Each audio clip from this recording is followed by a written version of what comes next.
I'm here with head men's basketball coach Tony Jasic. And Tony, your 2013-14 season is just around the corner. Talk a little bit about the expectations you have for this year. Well, I think our team has set some pretty lofty goals for themselves, and I like where our team's at coming off of our two scrimmages that we've had thus far. We've got a lot of things to work on, obviously, but I do think that with where we're at, the number of returning players we have, some of the new guys that we've added to our playing roster this year, I think we have the opportunity to have a nice year.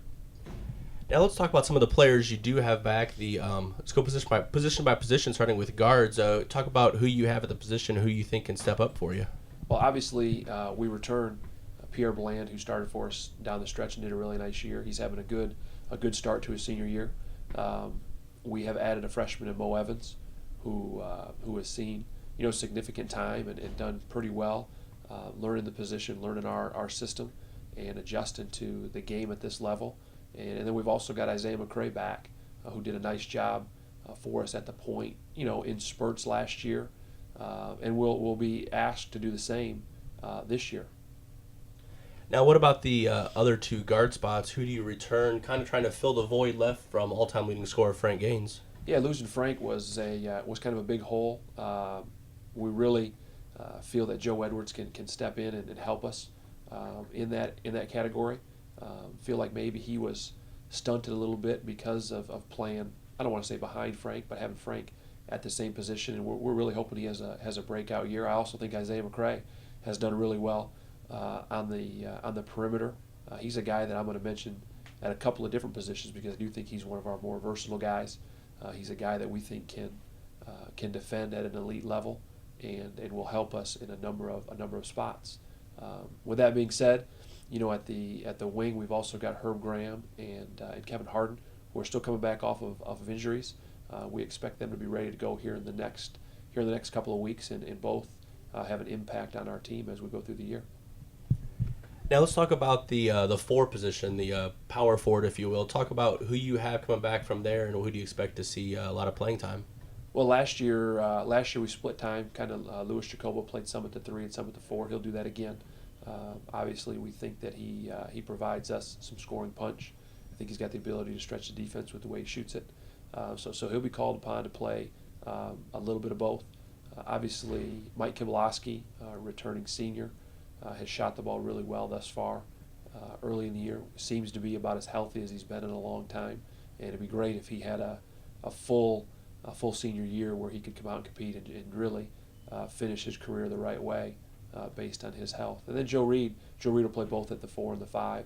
Had a great finish to his freshman year, and we're excited about what he can do for us, not just this year, but going forward as well. And then speaking of the 5, that's where you lose your other senior from last year, Mario Hines. Who do you see stepping into that role for this year? I think Joe Reed did a really good job for us down the stretch last year.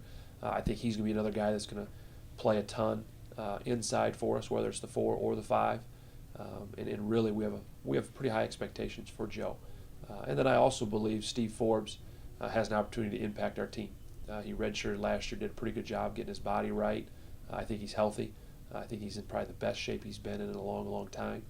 He's had a pretty significant impact in our scrimmages, and hopefully he can continue to progress throughout the year and be a major factor for us. Brent Calhoun is another guy that redshirted.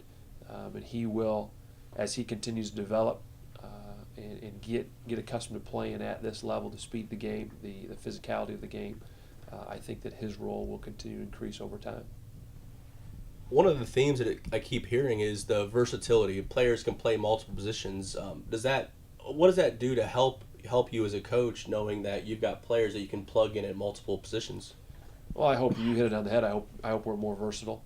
I felt like at times we've been one-dimensional over the last couple of years. I think now we've got some good skill inside. I think we've got some perimeter players that can do multiple things, and hopefully the goal is to be harder to guard on the offensive end because you have players that can do multiple things. And then defensively, being able to be a really good defensive team, be difficult to score on, have some length, have some guys that can guard multiple positions to hopefully take the next step both offensively and defensively with this group. Now the season starts November 9th at Dayton. Talk about just the schedule early on and what you want to see out of this team through the first maybe 5, 10 games of the season. Well, you said it. We will open up at Dayton, which will be a heck of an environment.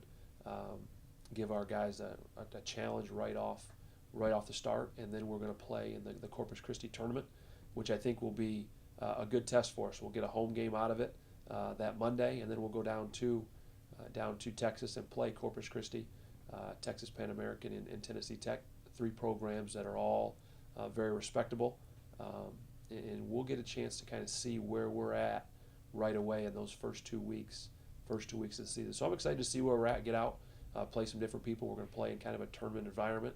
We've talked about our depth hopefully being an advantage for us, and playing 3 games in 3 days down in Texas. We'll see if we're ready to handle that.